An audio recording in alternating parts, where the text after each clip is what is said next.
Number 5, Pontiac GTO 389 Tri-Power, 14.5-second quarter-mile time. When Pontiac unleashed the GTO in 1964, it didn't just introduce another performance trim, it ignited the muscle car era. Born from the Le Mans, this street brawler quickly earned a reputation as the king of factory performance. For 2 straight years, if you wanted the quickest thing you could buy straight from the showroom floor, the GTO was the car to beat. By 1966, things changed in a big way. The GTO was no longer just a performance package tacked onto the Le Mans. It officially became its own standalone model. That move alone showed how powerful the name had become. Even so, it still rode on Pontiac's A-body platform and shared its basic structure with the Le Mans. Buyers could choose between a sleek 2-door hardtop, a pillarless coupe, or a drop-top convertible, all delivering that unmistakable mid-60s muscle car presence. Styling updates for 1966 gave the GTO a smoother, more sculpted look. The body lines became more curvaceous, especially around the rear, giving the car a wider, more planted stance.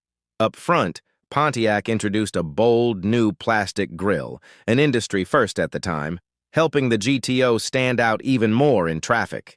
Inside, drivers could now opt for strato bucket seats, adding comfort and a sportier feel to match the car's aggressive personality. Under the hood, the formula remained familiar, but still potent. The GTO continued to offer its proven 389 cubic inch, 6.4-liter V8. Buyers could choose between a single 4-barrel carburetor setup or the legendary Tri-Power system, which featured 3 2-barrel carburetors. When equipped with Tri-Power, the engine produced a stout 360 horsepower, a number that carried serious weight in the mid-60s performance wars. But 1966 marked the end of an era. Midway through the model year, Pontiac discontinued the Tri-Power option, and without any major performance upgrades to offset the competition's advancements, the GTO slipped from its throne. After dominating as the quickest factory-built muscle car in 1965, it fell to 5th place in 1966 as rivals stepped up their game. Still, the GTO was far from slow. In testing conducted by Car and Driver magazine, a Tri-Power equipped GTO blasted through the quarter mile in 14.5 seconds, an impressive time for the era. The difference was, this time around, 4 competitors managed to post even quicker runs. Even so, the 1966 GTO remained a defining symbol of American muscle, a car that helped start a revolution and proved that performance could be both stylish and accessible.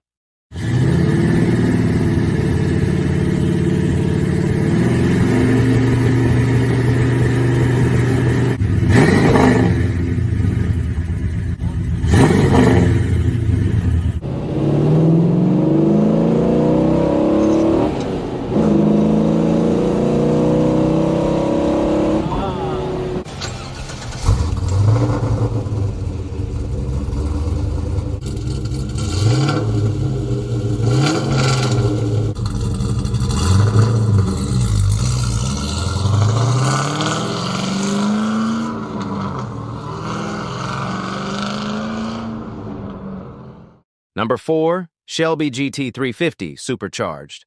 14-second quarter-mile run. When the Ford Mustang first hit showrooms in the spring of 1964, it was an instant sensation. Crowds flooded dealerships, and Ford had a full-blown marketing phenomenon on its hands. The Mustang looked sporty, felt youthful, and offered V8 power. But in those early days, it still wasn't quite a full-fledged muscle car. It had style and performance, but it hadn't yet crossed into true street-dominating territory. That all began to change in 1965. That's when Carroll Shelby and his team in Venice, California got their hands on the Mustang. Shelby saw potential where others saw a stylish pony car. His crew stripped weight out of it, sharpened the suspension, upgraded the brakes, and most importantly, added serious performance under the hood. What came out the other side was the Shelby GT350, a Mustang transformed into a legitimate tire-shredding machine. The GT350 wasn't just built for bragging rights. It was engineered to compete and dominate in the SCCA, the Sports Car Club of America, specifically in the Group B production class. This wasn't a cosmetic upgrade. It was a purpose-built performance weapon, and on the street, it showed.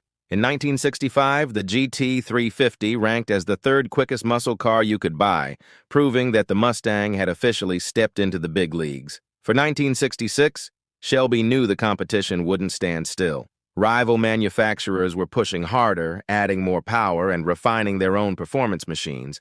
So the GT350 evolved. It received several upgrades to keep it competitive, including one option that turned the car into something truly wild. Buyers could now order a Paxton supercharger. With that addition, the already potent Shelby-tuned 289 cubic inch 4.7-liter Hypo V8 jumped from an already strong 306 horsepower to a staggering 440 horsepower.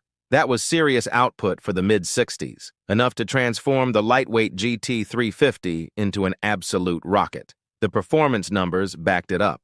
In its August 1966 issue, Car Life magazine tested a Paxton supercharged GT350. The result? A blistering 14-second quarter mile at 92 miles per hour, or about 148 kilometers per hour. For the time, that was seriously quick, and more than enough to put competitors on notice. By 1966, the Shelby GT350 had done what the original Mustang couldn't quite achieve on its own. It bridged the gap between pony car and true muscle machine, and in the process, cemented Shelby's name as one of the most important figures in American performance history.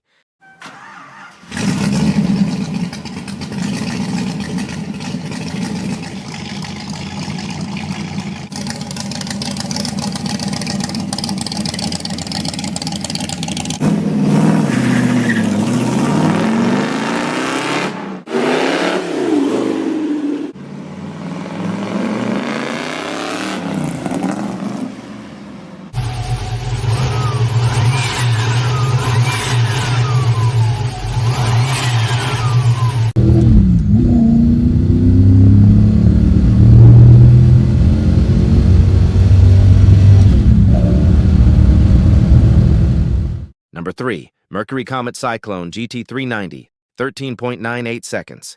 While Ford Motor Company was heavily invested in motorsports during the mid-60s, it didn't take long for the Blue Oval to turn its attention to the exploding high-performance intermediate market. General Motors had already made serious noise in that segment, but by 1966, Ford was ready to answer back in a big way. That year, 427 powered Ford Fairlanes were tearing up both the street and the drag strip, earning a reputation as serious contenders. But interestingly enough, when it came to pure bone-stock quarter-mile performance, it wasn't the Fairlane wearing the crown. That honor actually went to its Mercury-badged sibling, the Comet.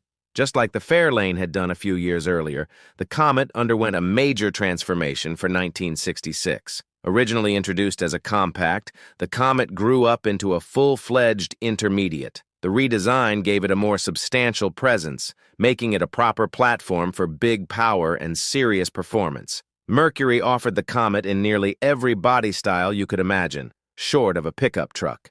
Buyers could choose from a wide range of trims, equipment packages, and engine options, making it as mild or as wild as they wanted. But at the very top of the lineup sat something special. It was called the Cyclone GT. This all-new trim level represented the best Mercury had to offer in the Comet range. Available as either a two-door hardtop or a sedan, the Cyclone GT bundled the model line's top options together with its most powerful engine. It wasn't just an appearance package, it was the performance flagship. Under the hood sat a 390 cubic inch, 6.4-liter FE Big Block V8. While this engine was optional in other Comet models, it came standard in the Cyclone GT. Equipped with a 4-barrel carburetor, it produced a healthy 335 horsepower, serious output for a mid-60s intermediate, and the performance numbers proved it wasn't just talk. In testing conducted by Car and Driver magazine, the Comet Cyclone GT stormed through the quarter mile in 13.98 seconds at 103.8 miles per hour. That's about 167 kilometers per hour. For a factory stock car, those were eye-opening numbers in 1966. The result? Mercury quietly delivered one of the quickest intermediates of the year, a car that could line up at the strip straight from the dealership and embarrass the competition. It may not get the same spotlight as some of its rivals today, but the 1966 Comet cycle